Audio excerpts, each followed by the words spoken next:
Hi.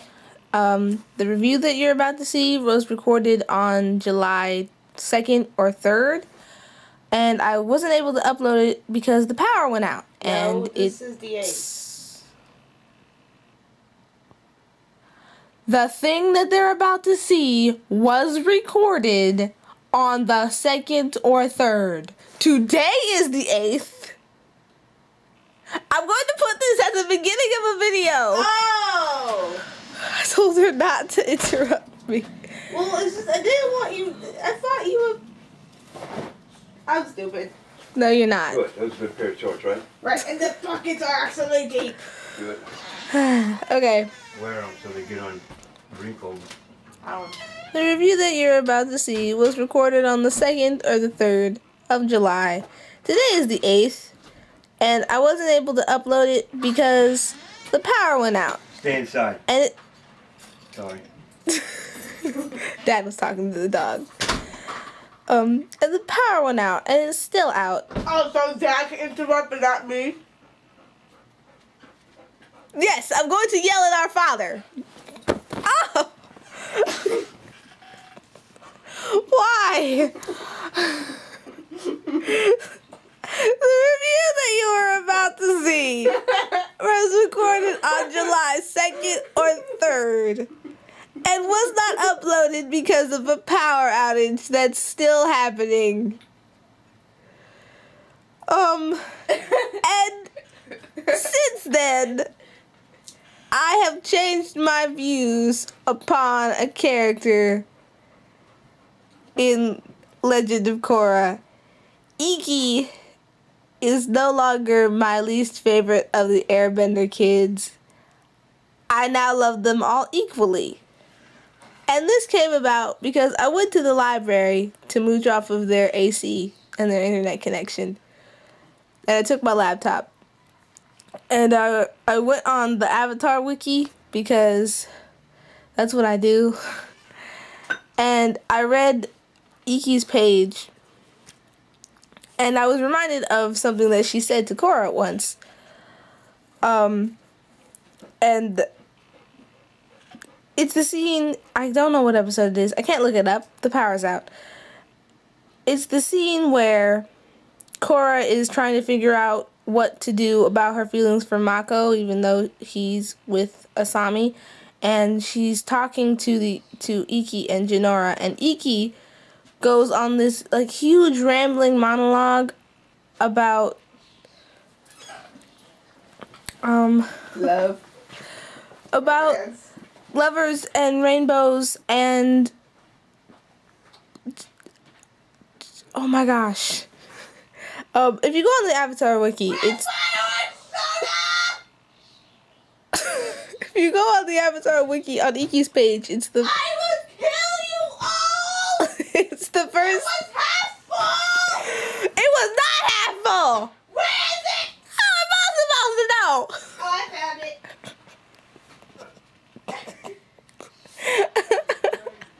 Hey, it's all soda. Oh dear.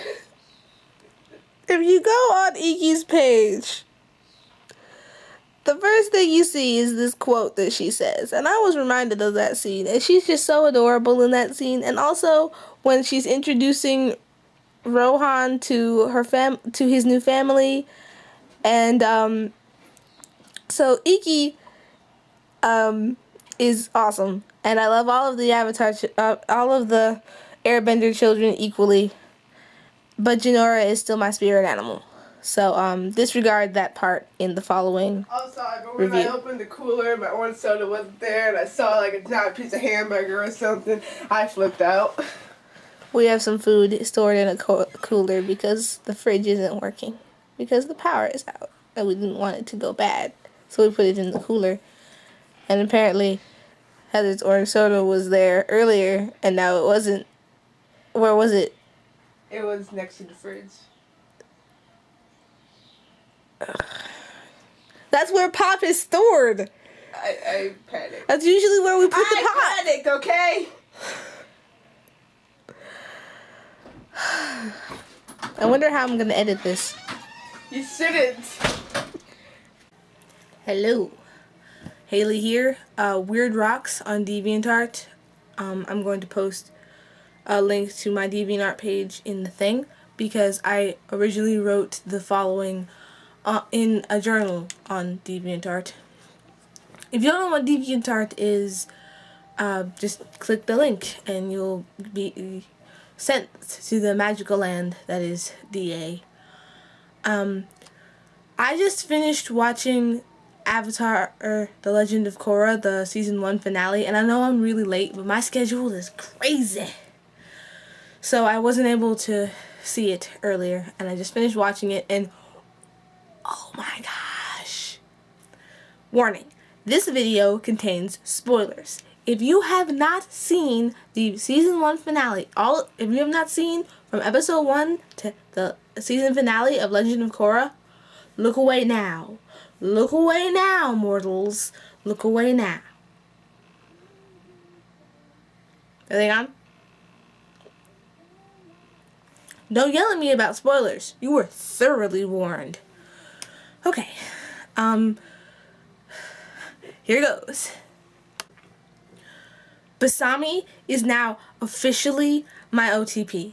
Okay? I used to be a really big Bora and Masami fan, but now I see that Masami has like degenerated and they've moved apart, and it was good while it lasted, but now that they've moved apart and, you know, Maku and Korra have confessed their undying love for each other, which was actually freaking, I don't want to say adorable, but it was a very powerful moment for me when Mako went up to her and was like, and it said, I love you, and like it was really emotionally like jarring to me, especially being a big Bora Masami fan, and I thought I would hate it, but I didn't.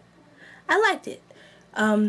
The light glaring in the reflection in my glasses is from my laptop because I'm going to be reading my points from my journal, which you can read in the link in the thing.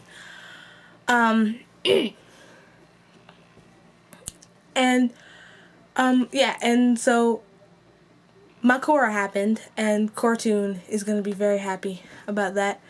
But my Korra happened, and I thought I would hate it, and I didn't. I liked it. I think that they're going to work as a couple. And the scene where Hiroshi is like going to smash Asami's head in with the mecha thing, and Bolin comes, voot, voot, voot, you are a very bad father. That was like the sealing moment for me. Okay, Asami, at least as a friendship, is so amazing. They're great together. At least as a friendship. If it gets romantic, awesome. If it doesn't, still awesome. Because I think that they can work, you know. And I think I always like in the back of my mind was like, you know, if my Korra does happen, I think Asami would be a good pairing, and not just out of convenience because Mako left Asami and then Bolin, Korra didn't reciprocate his feelings for her, not just out of convenience, but out of like really caring about each other and being friends. That could blossom into something romantic. But for now, at least as a friendship, that is good. I like Asami. Okay, I just want to say this. I knew Ahmad was a bender, okay? I knew it. I knew Ahmad was a bender. As soon as he walked out of Tarlac's bloodbending, I knew. Okay, one theory I had was like they were really closely related, and like a bloodbender can't control someone who they have close blood ties to. I thought maybe that was it. Or Aman is a bloodbender and a more powerful one than Tarlac, and therefore he was able to walk out of the bloodbending paralysis. I was right on both accounts. Although you can bloodbend someone with whom you have close blood ties to, case in point, Aman bloodbending, Noatak bloodbending Tarlac when they were kids. And, okay, Aman is a dirty liar and a son of a tomato. literally a son of a tomato. Tarlac and Noatok / Amon are both sons of a tomato. Both of them. Freaking sons of a tomato. Okay. Okay. Hold on. I love the Hobo Camp so much. I love the Hobo Camp. Okay, at the beginning when Iroh's fleet first shows up, and I was kind of wondering like, whoa, where are the airships? Like, is this a plot hole? No. And then the characters read my mind and they were speaking my concerns for me. And then there was mines, and I got reminded of stinking sinks, but they weren't stinking sinks. They were bad bombs. And then there was airplanes. I was wondering when they were gonna get like high-powered aircraft, like propeller prop planes and like jets and stuff. I was wondering when that was gonna happen because all of this advanced technology. Bolin's line, when is Hiroshi getting the time to invent all of these evil machines? Something along those lines. Oh, that was amazing. I love Bolin. Bolin has the best one-liners. He's like Robin from Young Justice. Okay, so in the beginning, back to the point I was trying to get to. In the beginning, when the fleet was being attacked and Iroh hit the water, I was like, no! My favorite character is not going to die in his first appearance. No! And then Korra saved him, and I was like, yeah. I absolutely love the respect that Iroh has for the Avatar. I really like that. And because it shows a lot about his upbringing. Like Zuko passed on that respect and that reverence for the Avatar from him being friends with Aang. He passed that on to his daughter, who then passed it on to her son, or maybe he passed it on to, like he was, maybe Zuko did tell Iroh himself. Does anyone think that maybe Zuko named his daughter after Ursa? Because if I was in Zuko's position, I think that's what I would have done. People on Tumblr are calling her Honora as like a satire on my honor. Angry cue ball Zuko from season 1. Brandy's making noises. I don't know if you can hear them, but Brandy, my laptop, her name is Brandy, and my mouse's name is Mr. Whiskers. Brandy's making noises. More noises. Okay, so, yeah, I think, that point is done. On Tarlac, just when I was starting to like it. Okay, Avatar: The Last Airbender, I hated Azula's guts for being so evil. But then I was like, no, her father did that to her. He corrupted her. And then she went nuts up. When she got abandoned, I think she felt abandoned by her mother, and also, like, she felt neglected by her mom because she was so focused on Zuko because she was little crazy town when she was little because of Ozai and his influence. So she felt abandoned by her mother and neglected, and she also got abandoned by her two best friends, like the only people that she considered friends totally abandoned her. May and Tylee. And then she went bonkers. And after like analyzing her character, it wasn't her fault that she was the way that she was. And I really started to like Azula. And the same thing happened with Tarlac, you know? I hated his guts. I did not like him. How dare he oppose his avatar? But then when he told his story about when he and Noatok were kids, and I was like, it's not his fault. He's the Azula of Legend of Korra. It's not his fault. It was bad parenting that did that to him. And so I finally got to liking him. And then he goes and blows himself up. Admittedly, to kill the evil tyrant that was Amon. But still, man, my favorite character always dies. Frick. Stop going dark, babe. Okay, what's my next point? Hold on. Hiroshi is a bad daddy. A very, very bad daddy. And I think Asami's right. I think that he's so caught up in the revenge and the rage that he has forgotten why he was so mad in the first place, because he loves his wife so much. And I think that maybe Asami's mother held values similar to hers. Like, she believed that people were equal, but she wasn't about to go stealing people's bending to prove it. And I think she would have hated the equalist movement. I think that Asami and her mother maybe have some similar morality, some similar morals. I'm hoping that they elaborate upon that in season 2. So yeah, and like Asami's speech to her father was just like, like that whole scene with Asami and Hiroshi and Bolin was really emotionally jarring to me. It was really just like, And, okay. So Asami is smashing the airplanes, and Hiroshi comes up and is like, Asami, what do you think you're doing? And I was like, smashing airplanes, fool. What's it look like?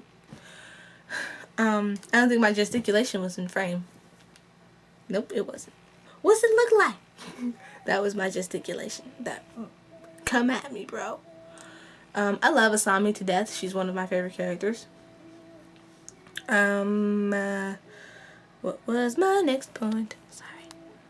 Okay, when Amon takes Korra's bending away, at first I was like, you think maybe he has to do that 3 more times? Because she has mastered 3 bending arts, right? And she also has the potential for air bending.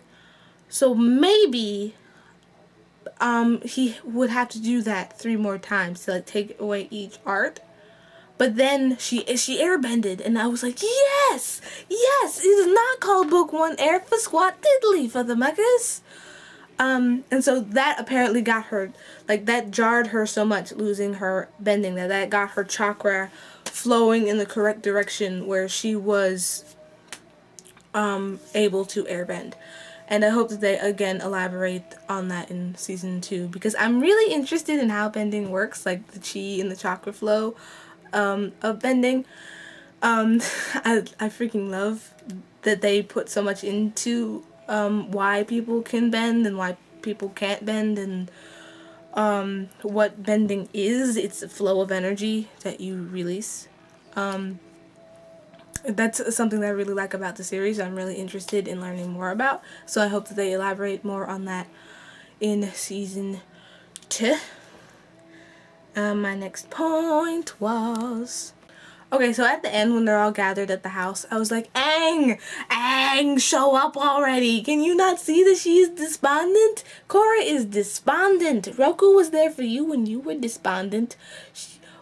She needs you, man. And then I thought this way early in the season, like, when we first started seeing Aang, flashbacks of Aang, and that cloak that he wore, I think that maybe, the actual cloak is not a similar cloak that Tenzin wears. It is the cloak that Aang wears, that maybe that is his dad's cloak, and that's a way for him to be close to his father.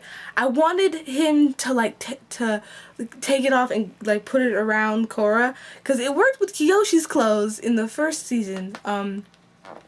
What episode was that? I don't know. Avatar Day. In Avatar Day, it worked with Kiyoshi's clothes and Aang, and I thought, Tenzin, take your cloak off and wrap it around. She connect with Aang, you know, connect with your dad. And then at the cliff face, I thought it was everybody thought it was Tenzin. Come on, you thought it was Tenzin coming up behind her. Korra thought it was Tenzin coming up behind her, and I was like, Tenzin, take your cloak off, summon your daddy, summon him. And then and then it's Aang, and then he says, you called me here, and I was like, oh, I summoned the Avatar. Because I was like, Aang needs to be there, man. I was like yelling at my TV. My mom and dad were mad at me for yelling so much. I yelled and screamed a lot during this episode. In fact, my throat kind of hurts. That's bad. I need to start working on projecting instead of screaming.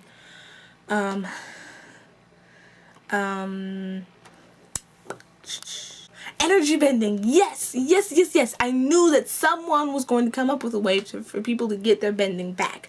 I didn't think it was going to be Korra, though. I honestly didn't. I think that maybe a chi blocker who thought that, because this was back in the days where I thought that Amon was a chi blocker, and I thought that a chi blocker was going to be like, to the Equalists, was going to be like, you are using our gift and our art for something evil, and you guys are bad, and he was going to come up with a way, that chi blocker was going to come up with a way to give people back their bending, because I thought that maybe the way Amon took the bending away from people was that he blocked their chi, and it was not permanent, but a more lasting effect than the way Ty Lee pressure pointed people in Avatar: The Last Airbender.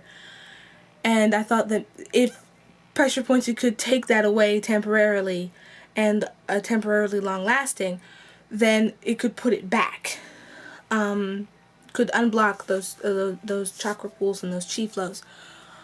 And I thought that maybe it had something to do with bloodbending. I didn't think that Amon was a bloodbender at first, but like in the beginning of the series, before he walked through Tarlac's bending, I thought that maybe I've always thought that maybe bloodbending could be used for healing purposes if like put in the hands of someone who thought like me, who put in to the right hands, because anything is dangerous in the wrong hands. Firebending is dangerous in the wrong hands. People get killed. Water bending is dangerous in the wrong hands. Even air bending is dangerous in the wrong hands. I think that maybe you could possibly take the air out of someone's lungs and kill them that way. Earth bending is dangerous in the wrong hands. Weapons are dangerous in the wrong hands. Chi blocking is dangerous in the wrong hands. But everything is good in the right hands. Freaking dynamite is a mining tool, not a weapon. That's the analogy I always use for that speech. So, sorry, I'm out of breath. I'm asthmatic and I'm talking too much, and I was just yelling and screaming and jumping up and down. I'm very out of breath. To just continue with my whole bloodbending theory, we're probably never gonna know that because Katara is the only other known waterbender, and she can't do it without the full moon, and she hates doing it anyway. And all the other bloodbenders in the series either got blowed up or were tomatoes. So hopefully we get a bloodbender. In fact, I have an OC. I have a Legend of Korra OC who is a bender from the Foggy Swamp Tribe, because I love the Foggy Swamp Tribe and they don't give them enough attention. There are 3 water tribes, not just 2. I love the Foggy Swamp Tribe, and I came up with like a swamp bender who was a healer who figured out she could bloodbend and practice it enough where she could bend without the full moon, and that she figured out that she could heal. She had the theory that, hey, maybe this could be used for healing. Because there has to be like an education system within at least the water tribes of what bloodbending is, because it is illegal. I think that Katara would have thought to educate people about what it is and how to recognize it. Like if you see someone blood bending in a certain way, but you don't see them controlling anything, if you see them bending in a certain way, then that is a bloodbending form and you should report them. I think that kind of system was in place. I think Katara would have that kind of insight to put a system like that in place. I'm sorry, I'm rambling and repeating myself. I'm sorry. This is how I talk in real life. And I just wanted to talk to you about my favorite show. It's slightly scripted.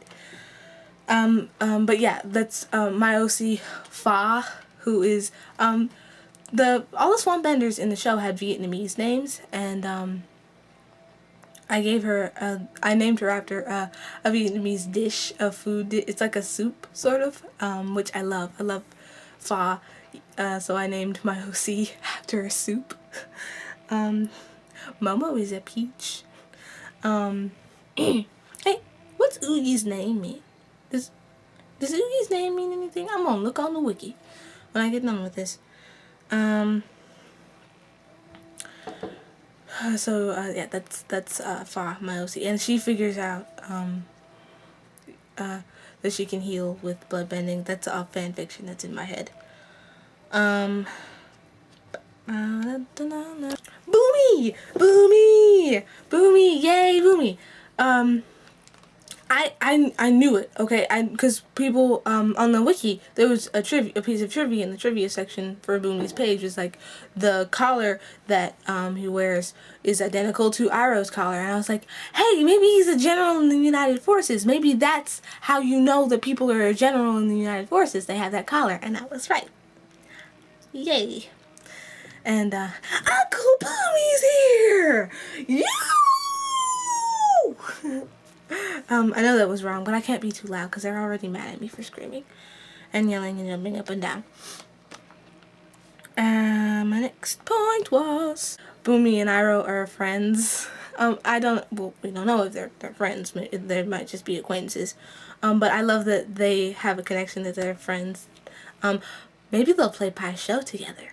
Yep, that's what I want. I want in season 2, one of my many requests is a scene of Bumi and Iroh playing Pai Sho.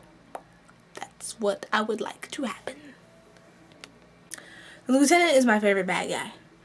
And when he walked, I knew that he was going to figure it. I knew that he was going to be the one to witness Amon bending and be like, hey, everybody, the Avatar was right. When he walked in, I was like, yeah. But then, and then the look of disappointment on his face was like, oh my gosh. He was like, he was like, I dedicated my life to you, man. I thought we was cool. WTF. I thought we was cool. He was just so disappointed. And then he apparently died. Maybe he didn't. Maybe he survived and will lead the the remaining Equalists into a peaceful movement to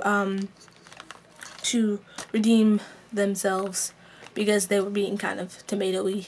No, they were all tomatoes. All Equalists are tomatoes. But yeah, the lieutenant was my favorite bad guy, and hopefully he didn't die. On my next point.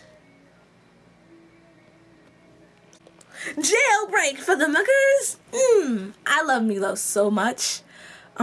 He's my second favorite of the Airbender kids. My first favorite being Jinora because she is my spirit animal. And I don't really like Iki. I don't hate her, but I dislike Iki. I don't want to say she's annoying. It's not that she's annoying. I don't like Iki. But I don't hate her. She's adorable, but I don't like her. She is my fourth favorite Airbender kid after Rohan. So it's Jinora, Milo, Iki. Jinora, Milo, Rohan, Iki. For me, because Jinora is my spirit animal. My next point. I love the battle scene with Asami. I've already talked about part of this scene with like Asami, Bolin, and Iroh going on kamikaze on the airplanes and the mecha tanks and everything. I loved that portion of the scene with Bolin, Hiroshi, and Asami, and I loved what was happening outside. Iroh can fly! Jet fire, which is an advanced technique, so he's a very powerful bender. I was half expecting his fire to be blue. Like, I wanted that to have translated into his gene pool somehow. Like, I wanted him to be really powerful, but alas. I don't think that he is going to be able to lightning bend. I know that it's a lot more people can lightning bend in this time, but I still think it's a genetic thing that, powerful benders come from powerful benders. It's not necessarily that, benders come from benders, as, was proven by those twins in the fortune teller. Is it the fortune teller? You know what episode I'm talking about.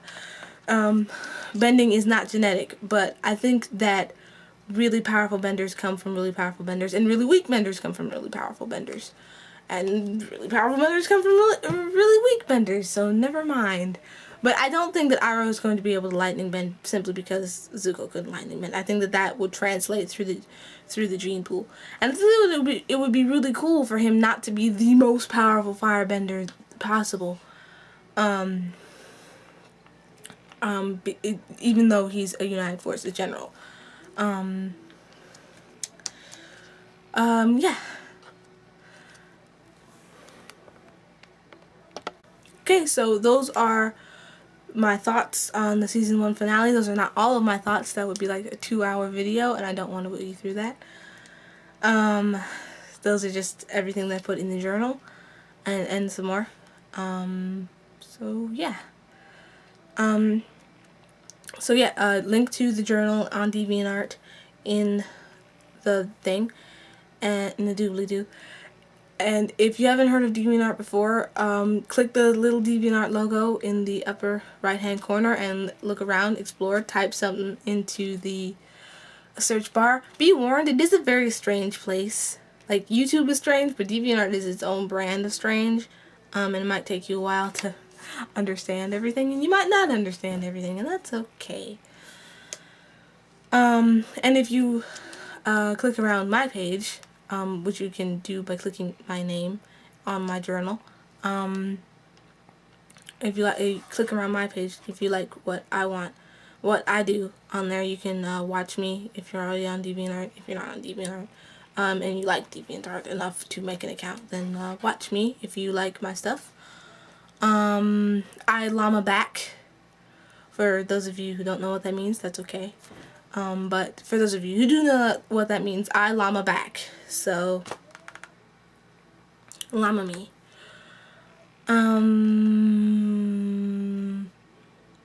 Yep. That's basically it. Bye-bye.